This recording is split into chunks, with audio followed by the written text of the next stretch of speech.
Assalamualaikum warahmatullahi wabarakatuh.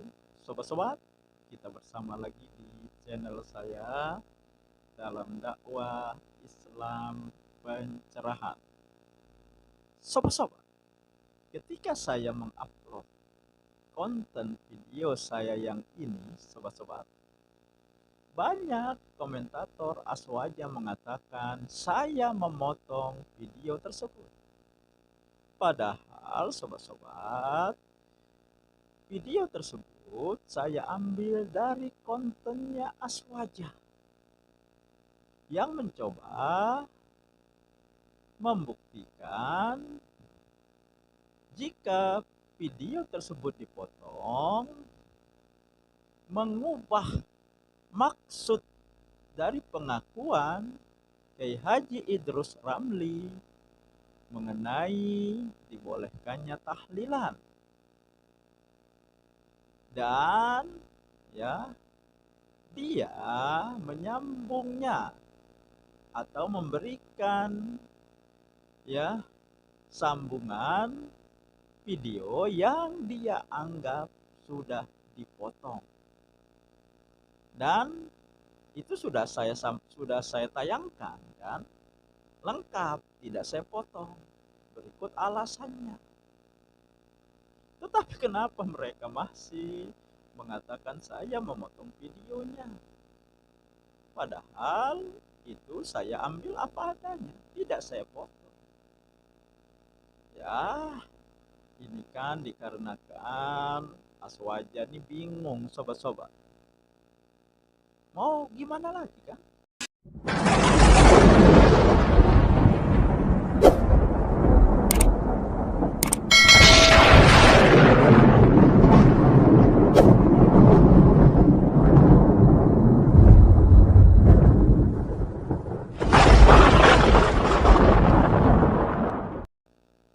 Membantah pernyataan pengakuan Kiai Haji mereka sendiri. Mereka ya maju kena, mundur kena. Maju berarti membantah, mendiskreditkan Kiai Haji mereka sendiri. Tidak membantah, membiarkan, ya artinya sah. Ya, berdasarkan pengakuan Kiai Haji Idrus Ramli tersebut, bahkan dia mengambilnya dari kitab I'anat Tholibin bahwa tahlilan bid'ah mungkaroh, bahkan yang menghentikannya akan mendapat pahala. Nah, ini kan maju kena, mundur kena. Tapi oke lah sobat-sobat, karena mereka yang meminta video yang lengkap. Nah, berikut ini akan saya tayangkan. Tapi ya, setelah video ini saya tayangkan, saya yakin sobat-sobat, mereka kembali akan ya merespon, dan bila tidak bisa merespon secara ilmiah, maka mereka mengalihkan topik bahasan. Ya, kalau tidak menyerang pribadi, maka mereka akan mengalihkan topik bahasan. Ini menandakan mereka tidak mampu merespon apa yang sudah saya sampaikan, sobat-sobat. Nah, baiklah, kita simak saja. Ini sepertinya update dari pernyataan pengakuan Idrus Ramli yang dilakukan oleh Idrus Ramli juga. Dia mengupdate pengakuannya ya dengan alasan yang panjang lebar. Ada dalihnya juga. Namun sobat-sobat, setelah saya simak alasan dalih yang Kiai Haji Idrus Ramli sampaikan itu tidak relevan, analoginya tidak relevan, analoginya ngawur, analoginya no apple to apple, sobat-sobat. Ya, kita simak saja sobat-sobat. Pertama, masalah tahlilan. Ini yang dimaksud tahlilan itu makanannya, bukan bacaannya, bukan ihda usawabnya kan ya. Kan yang 7 hari itu yang dibicarakan di dalam kitab-kitab fikih itu memang hukumnya makruh. Makruhnya itu mengapa? Karena yang sunnah itu adalah tetangga memberikan makan kepada keluarga duka cita. Berdasarkan hadis isna'u li ali Ja'far tu'aman fa innahu qad atahum ma syaghalahum. Buatkan makanan untuk keluarga Ja'far karena mereka sedang berduka cita.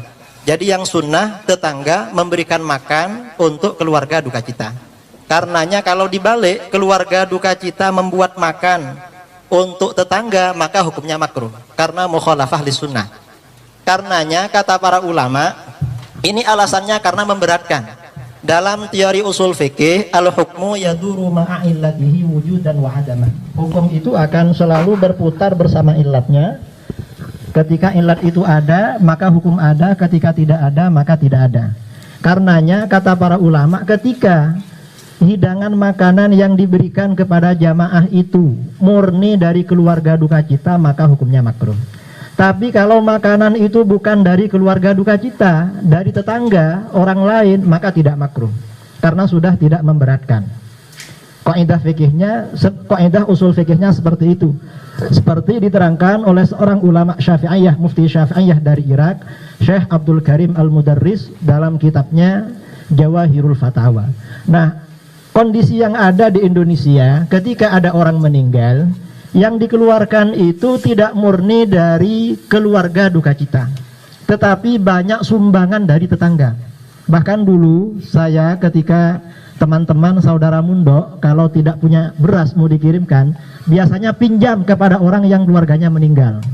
Karena oleh orang diantari beras banyak sekali sampai berkuintal-kintal itu. Bahkan ketika kakak saya meninggal kintalan. Ini mungkin tidak tahu ini apa? Yang Ustadz Zainal udah tahu masalah ini.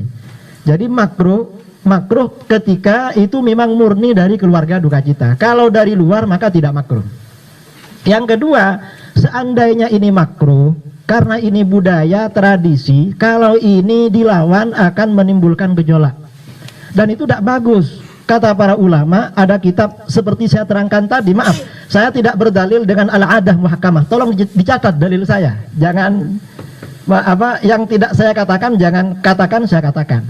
Imam Ibnu Muflih Al-Maqdisi dalam kitab Al-Adab Asy-Syar'iyyah mengutip dari Imam Ibnu Aqil dalam kitab Al-Funun, kata beliau, la yambaghil khuruj min adatin nas illa fil haram.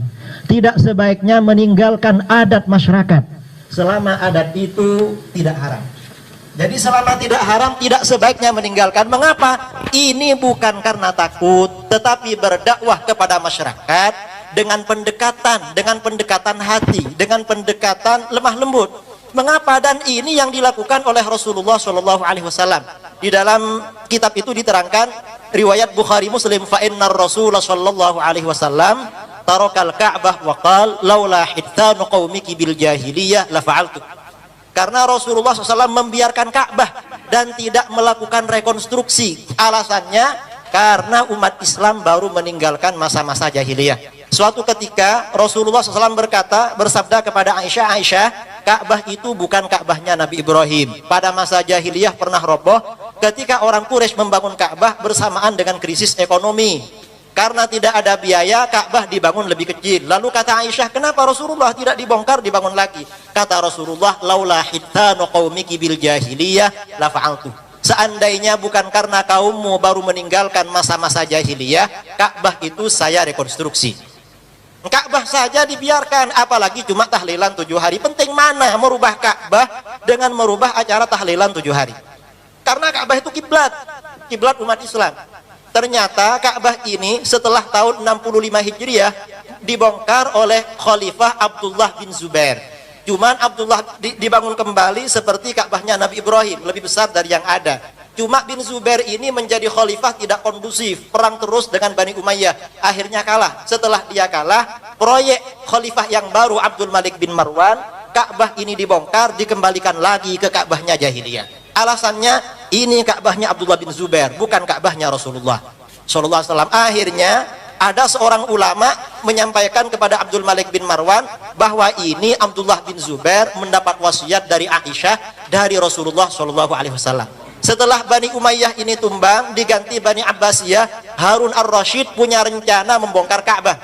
Alasannya ini Ka'bah bid'ah, Ka'bahnya Bani Umayyah. Ka'bahnya Bani Umayyah lebih bid'ah daripada tahlilan. Tambahan dari saya yang tahlilan itu ya.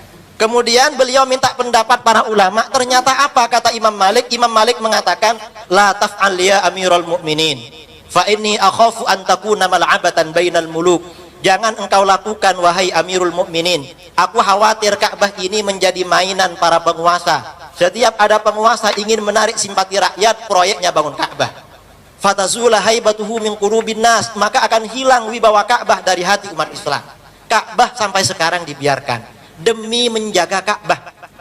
Tradisi 7 hari itu dibiarkan, yang pertama karena makruh, yang kedua karena sudah adat istiadat, yang ketiga masyarakat banyak memberikan sumbangan yang dapat meminimalisir bahkan menghilangkan hukum makruhnya. Kemudian yang keempat juga demi menjaga hebahnya ulama dulu, para kiai, para ulama, para masyayikh, pesantren-pesantren yang mungkin tempat mondoknya Ustadz Zainal Abidin sampai sekarang masih tahlilan. Ulama-ulama dulu saja membiarkan, ini cuma tahlilan 7 hari. Ka'bah saja dibiarkan, apalagi tahlilan. Dasar yang digunakan oleh para ulama masalah tradisi ini, Imam Ahmad bin Hambal tidak sholat qabliyatul maghrib. Mengapa? Li'annan nasa yungkirun. Karena orang-orang tidak percaya kalau ini sunnah, akhirnya beliau tidak sholat itu. Jadi bukan takut, tetapi menjaga tidak terjadi benturan dengan masyarakat. Itu cara di dalam berdakwah, bukan langsung bid'ah, syirik, bukan seperti itu. Kemudian saya kira masalah tahlilan saya rasa cukup.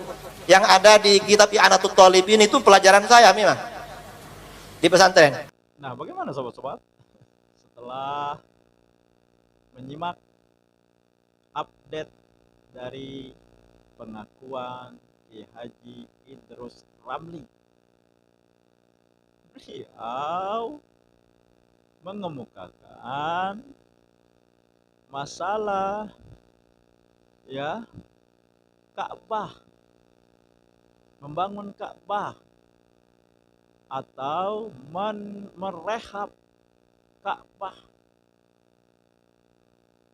dianalogikan dengan tahlilan. Ini kan dua hal yang berbeda, sobat-sobat. Ya, analogi yang no apple to apple. Ka'bah itu benda mati, sedangkan tahlilan itu amalan, perbuatan. Ya, tidak bisa dibandingkan. Jadi apa ya? Lucu perbandingan ini. Ya, kemudian dia juga mengangkat masalah adat. Ya, dengan analogi Ka'bah. Ya, kalau karena adat kebiasaan yang berlaku di masyarakat, ya, dan untuk supaya tidak timbul gejolak, kita diamkan saja, bahkan kita bolehkan karena alasan takut ada gejolak. Kan kita tahu adat masyarakat jahiliyah, adat kafirin Quraisy, adatnya kan politeisme, menyembah Tuhan lain selain Allah. Ya, kalau menurut pemikiran, jika adat kebiasaan sudah berlaku di masyarakat, didiamkan, jangan ditentang karena takut gejolak.